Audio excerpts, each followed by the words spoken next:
What's up, guys? John Collins of Risen Holster Co. back with another video. We're going to continue today with our Making Your Holster series, but we're going to do things a little differently today. So past videos, you can see I've got all of my vac molds here behind me. We've used those for making all these holsters. That is largely, predominantly what we use when we're making our holsters here. But for little custom one-offs or holsters that we don't make all that often, we still have full molds.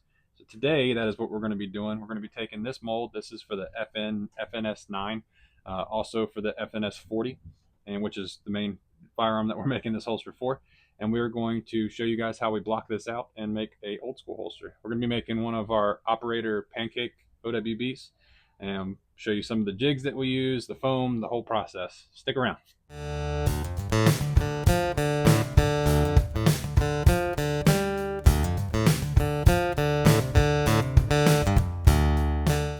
All right, so again, here is our mold. Now, when we are using one of these full molds, we have to do things a little differently than what we would with the vac mold. So you can see this is pretty much an exact representation of the firearm that we would be using this holster for. So it does not have any of the clearances for the controls. You can see all the indentations here on our rail, parts of the slide that have all the serrations on it.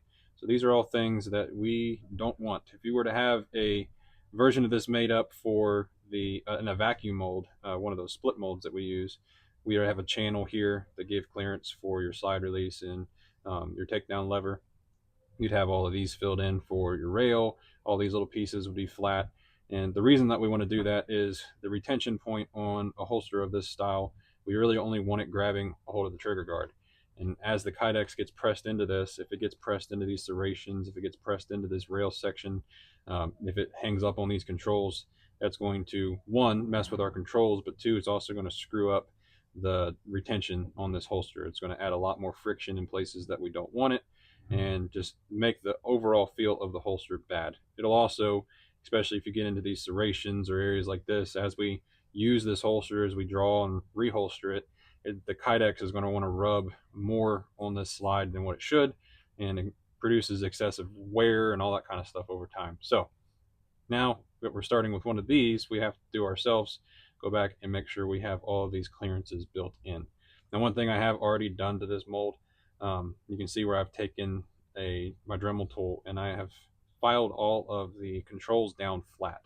The reason that I do that, you'll see in a few minutes as I'm starting to tape the blocking on here, is that I want to have a flat surface to put the blocking on. Now, typically when I do this, what I'm going to do is measure out exactly what clearance that needs, and then I know when I go to put the blocking back on that I build it out high enough off the side of the gun that these controls will have plenty of space. So for the FNS, really not too obtrusive with their controls, so don't have to do anything too crazy here, but still kind of thing you want to keep in mind. You can see the other side here is actually fairly slick. We have the other side of the takedown lever here, and our slide release is pretty flat. So we'll get into it. All right, so to get started here, what I typically like to do first is fill in our rail sections here. And to do that, I'll usually use something like popsicle sticks. These are actually pretty handy. I can cut them to the exact size that I need to fit in there and fill this gap up. If it extends past, a little deeper, then that's okay. What we don't want is the Kydex being able to get into these sections at all. So set this on here, take my Sharpie, and we're going to mark about the depth of what that should be. Next, I'm going to take a razor knife. We're just going to kind of run this down best we can, keeping it straight. Check and make sure it fits in there. Run it all the way to the sides and then mark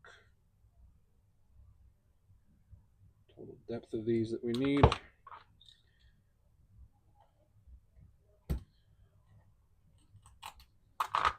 And you can kind of see what I'm doing here is just each of these will get filled in. Now this doesn't exactly make it completely flat here at the bottom. It's just a little shy. So I'll probably take some tape and wind these up in tape to make them a little bit thicker. That way they kind of fill in better. And I will go ahead and do that, skip ahead, and you will see what this looks like when it's done.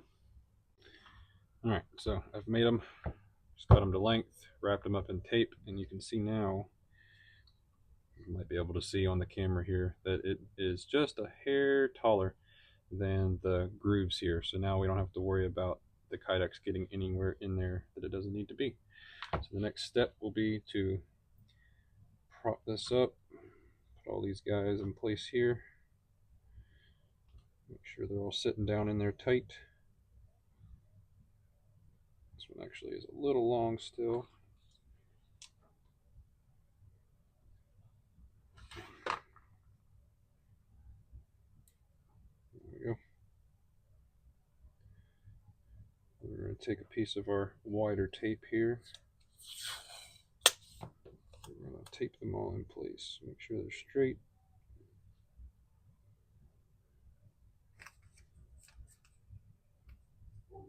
Wrap them around the edges here.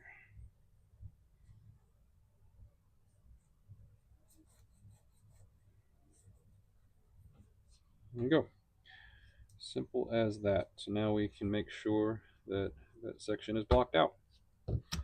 Now, the next piece is pretty simple here. What we want to do is create a little bit of a standoff. So instead of worrying too much about filling in these pieces exactly, what we're going to do is take our 1.5" wide tape here, and we're going to put 5 layers on both sides of our slide. What that's going to do is prevent the Kydex from being able to sink in too far to get into these serrations. And it's also going to just build up a little bit of a tiny bit of a space around the slides. Because again, we really only want the Kydex gripping hard to our trigger guard. The slide, we do want it to make contact in a couple of places so that the firearm's not rocking back and forth inside the holster, but we don't want to have a whole bunch of friction causing any excessive wear or making our retention just way too tight. So easiest way to do that is take our tape, just going to line it up right there on the bottom half of the slide and do 5 layers.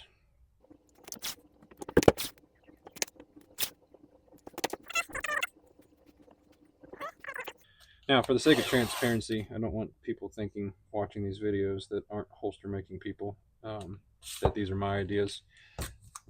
The main person and anybody that does make holsters that might be watching this will know exactly who I'm talking about. But the YouTube guy, Faltac Unlimited LLC, his name's Gio.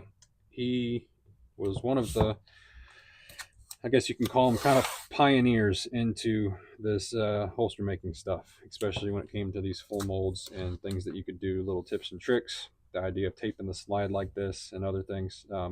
Predominant person in the holster making community, taught a lot of people a lot of things. He was, I know, the person that I watched the most when I was getting into making holsters about 5 years ago now. And he still is just huge in the community. He's a huge help. He's a great dude. So a lot of what you see here as far as blocking stuff out, I have taken, even the ideas that I have that I would call more original are still based off of, you know, some of the stuff that he would do. And so anyway, give credit where it's due. Gio is definitely one of the guys that taught the majority of us how to do this. So if you are into this for the holster making aspect of it, definitely go over to his channel. Again, that was Faltac Unlimited LLC, and definitely give him a look because the dude is a master when it comes to this stuff, and he has hundreds of videos on there of all the different holster styles, all the different firearm light combos, how to do all the different ones, and huge wealth of information there. He also makes decent holsters too. Of course, I'm gonna be partial to mine, but he does have some pretty good stuff as well. So give him a look. All right, so the next step after we've got our slide all taped up, we've got our rail all blocked out here, is we want a retention plate. So we do adjustable retention on all of our holsters, and in order to get that on these hand form style holsters, we need to put the plate on ourselves. Those split molds that we typically use have the tolerances built in so that when you fold them in half around your drone, they leave that 1/4 inch gap. Obviously, if I was to press 2 pieces of Kydex around it, nothing right here is preventing them from touching each other, and that would be what you would consider fixed retention. And then whatever retention we get from that point is what you get. But what we like to do is make our retention adjustable. So I use 1/4 inch MDF. This is, again, kind of the standard that most people are going to use when they're doing this. But what we want to do is just trace this profile of the bottom of our rail here and around the front of our trigger guard. And what this is going to do is that when the Kydex is pressed on this mold, it is going to create a gap by the Kydex being stopped. It won't be able to press through this, obviously, so we'll be able to get this thing pressed in, have a gap so that when we put our screw in it, we can tighten or loosen the retention around our trigger guard. This right here is typically all I'll do, kind of low profile, pretty simple. What I'm going to do is run over to the bandsaw, cut this out, and then we'll come back and tape this on. Alright, so that is what that's going to look like. And then all that does is sit in this area here.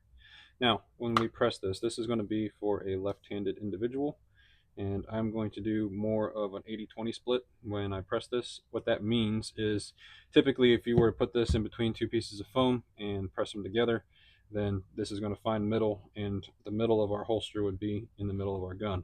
When you do an 80-20 split, that means that the outside portion of the holster would be covering about 80% into the mold, and then you'll have about 20% on the back. What that does is it allows us to kind of fit the firearm a little closer into our body, makes it a little bit more form-fitting.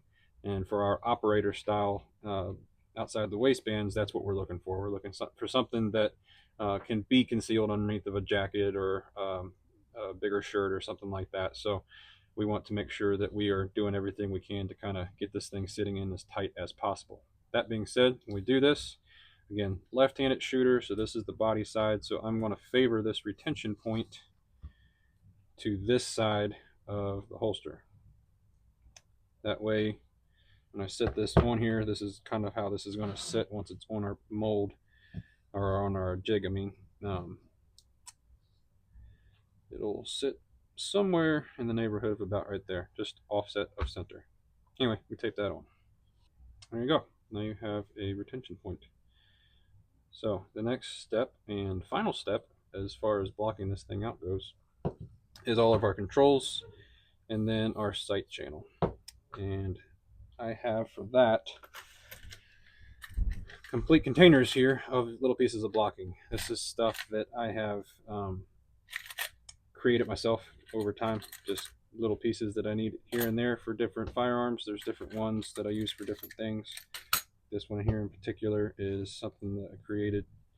Goes up here in this top section, and it is perfectly sized to go up to the back of the locking block on your barrel, or barrel block, I mean.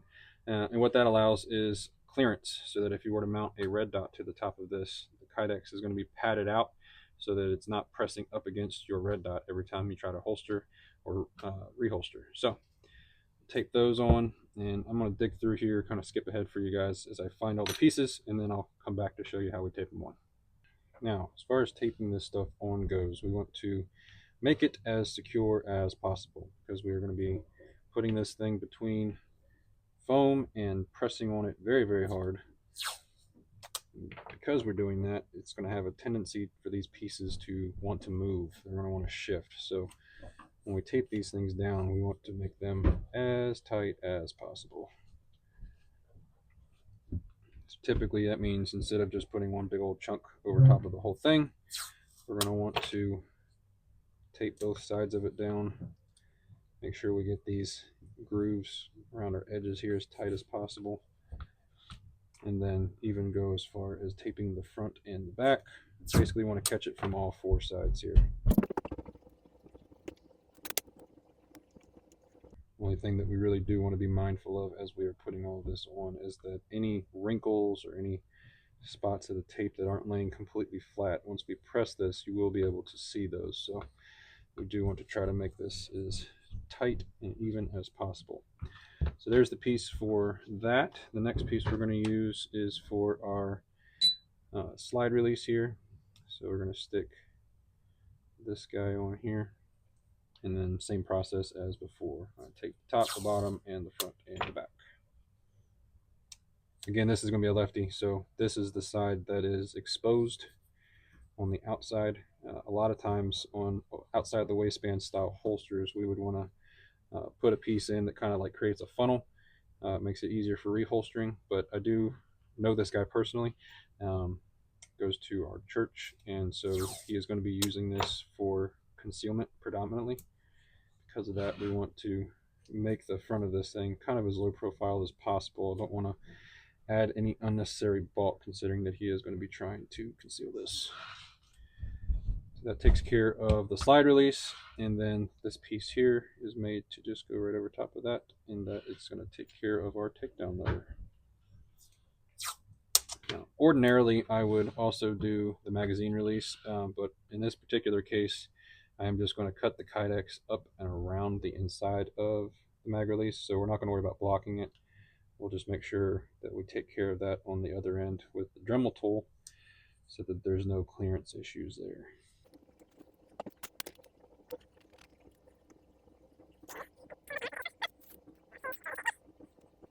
There we go. That's got that locked on there pretty stinking tight. So for the other side, now this will be the side facing us, or facing our bodies, I mean. We're going to have the other side of our padding out for our red dot, and we're going to have the other slide release. So get those taped on there quickly.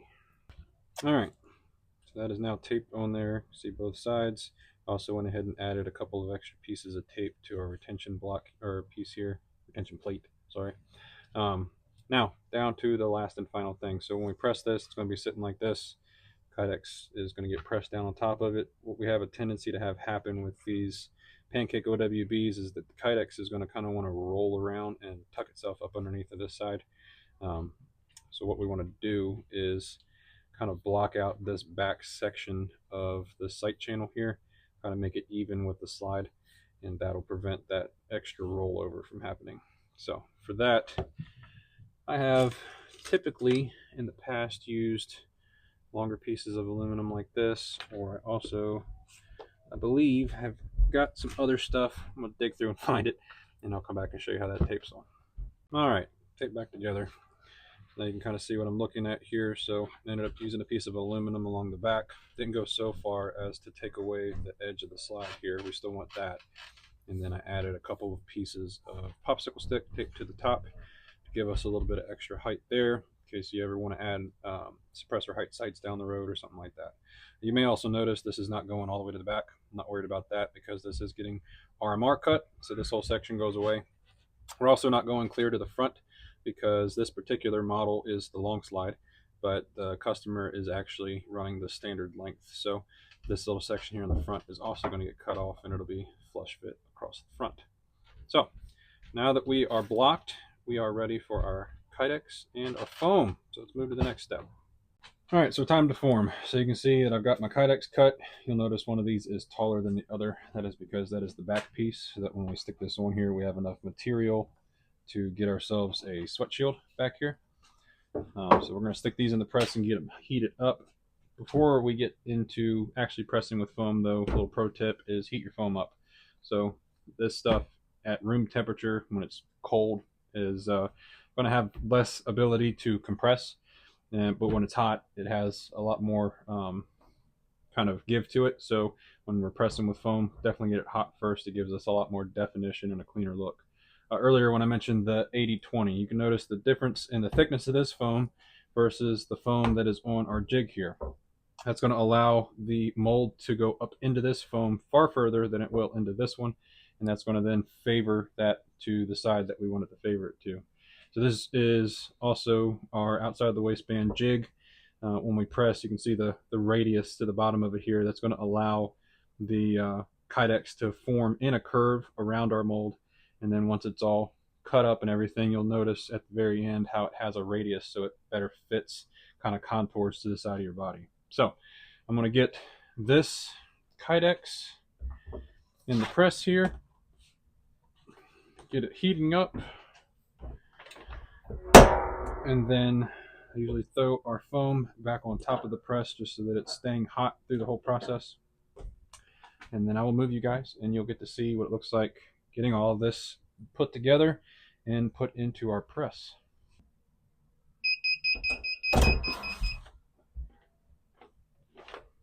All right, so bigger piece is going to go in the back.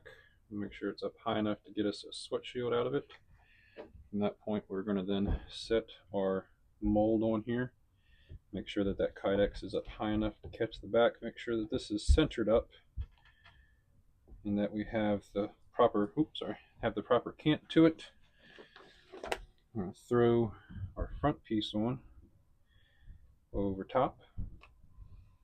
And then finally our piece of foam here. So I'm going to press down really hard and then throw it in the press. And I will grab you to show you what that looks like.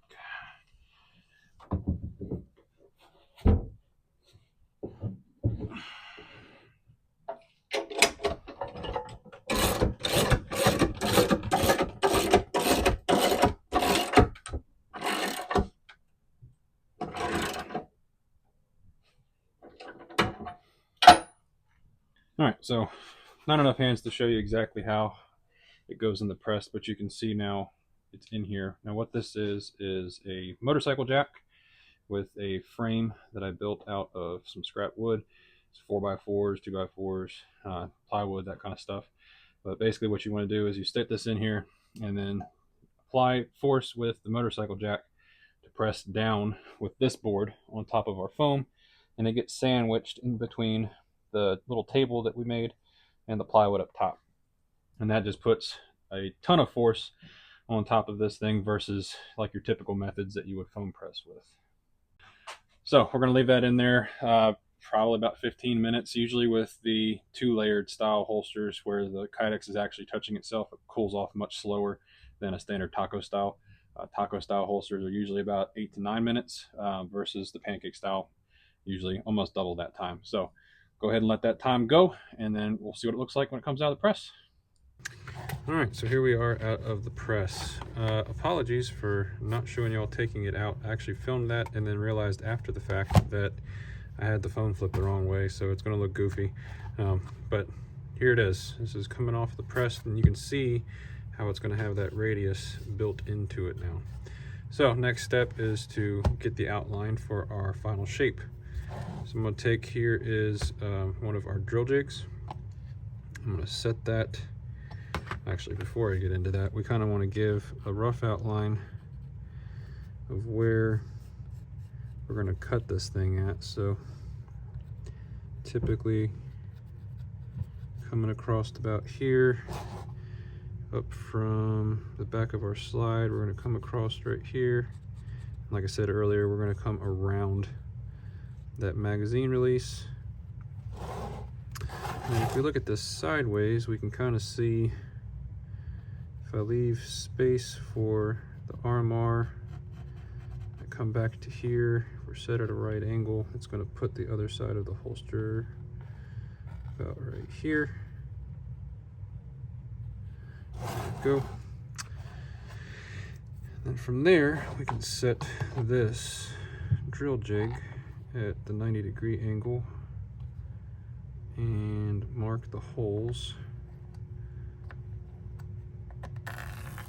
Now the one thing I have to do here is that for our belt clips that we're using, that hole doesn't line up like these ones do, so I've got to just kind of stack it down this way here. Doing it this way allows us to get a bunch of extra adjustment in the height of the holster. Fine-tune things a little better. Don't know that I'll go down that far with it, but what we'll probably do is, this is the finished point here. Maybe come across about right there, so it's probably a good spot there. And then set this kind of squared up, and we'll do this other side.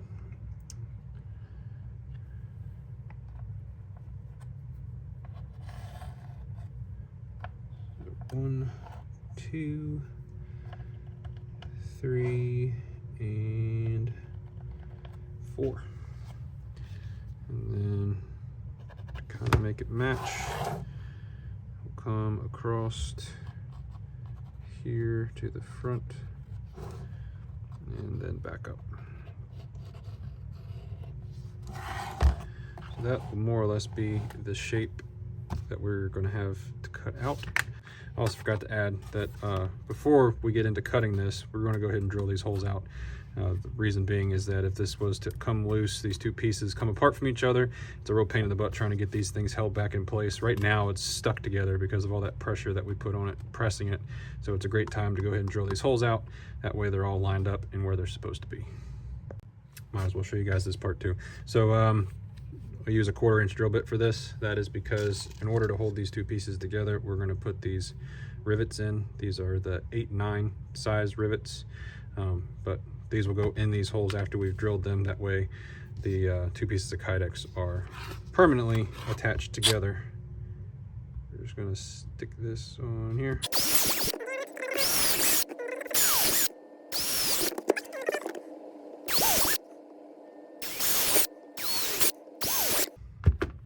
And there we are. Take it over and cut it out. All right, so here you go. This is the next step of the process here. Kind of cut out. I went ahead and threw the rivets in. They're not actually clamped in yet, though, you'll notice. The reason being, it holds everything together.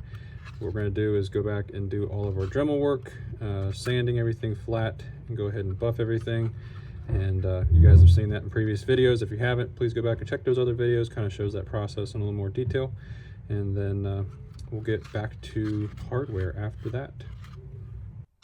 All right, we are back, and here she is. So this is now completely buffed, sanded, and ready for hardware. So start off with fighting in this rubber washer. Now these can be pretty stinking tough to do. Oh, actually, this one's going to be easy. Never mind. So stick our retention washer in there, slot a post in the back, and then have spacer and screw. Set that. And then for our clips, so you can either mount these on the front or the back of the holster. They do aesthetically look a little better being mounted from the back, so that's what we're going to do. So we're just going to take one of these slotted posts to the back here, hold that in place, take another one of our washers, which are perfectly sized to go over these rivets, and a screw.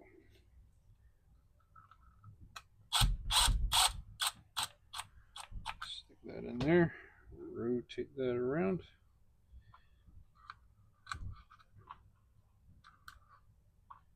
And the reason for adding the extra holes, like I said earlier, is obviously we are mounting the clip up here, but imagine this being your belt line coming through here.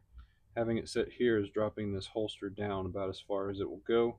But if you want it to ride this up a little higher, say that you're wearing a jacket that you don't want to have, it's a shorter jacket, you don't want the bottom of your holster exposed, you could take these clips off and run them down to these holes, and that's going to, this is your belt line, raise the whole holster up higher into your waistline. That way it's easier to conceal. With that is the drawback that it's harder to reach back to draw from, because it's going to be sitting up higher on your waistline, so it's not as ergonomic of a draw. But if your concealment is your main priority, then that's going to be super helpful with that. So get this other side put in, same process as the other. Oops, except I did it backwards. There we go.